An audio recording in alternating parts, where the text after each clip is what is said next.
Sotranao manjoy hatrany ny fandaran'ny météo eto amin'ny télévision malagasy miaraba tompoko.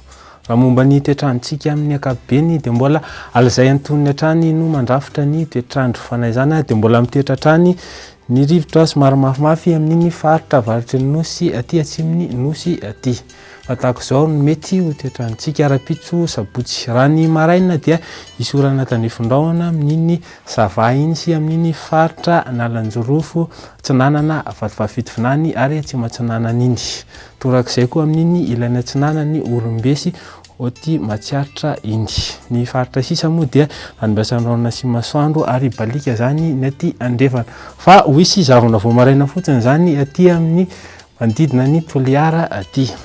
Fara ny tolakandro indray dia tahaka izao izany. Ny tolakandro dia toetrany orana tandrifon-drahona amin'iny Sava iny. Torak'izay koa aty amin'ny faritra Motsiraka Atsinanana nosy aty. Zany hoe amin'iny faritry Vatovavy sy Atsimo Atsinanana iny. Fa misy orana tandrifon-drahona torak'izay koa ny aty amin'ny Menabe aty fa mety any amin'ny alina mihitsy izany vao ho avy. Ny faritra sisa moa dia balika hatrany be masoandro. Raha ny maripanina vao vinavinana ara-pitso indray dia tsy dia nahitanana fiovana firy zany satria dia eo amin'ny 20 degré celsius zao ny any Antsirabe, 12 ny Antananarivo aty, 13 iny Fianarantsoa iny. Raha ny tolakandro dia tsy nahitana fiovana firy koa zany fa mbola amin'iny Morotsiraka avaratra andrefana iny hatrany no tena mafana izay tafakatra 30 degré celsius amin'iny Boeny iny. Fa ny aty avoantany moa dia eo amin'ny 20 ka hatramin'ny 20 degré celsius eo hatrany.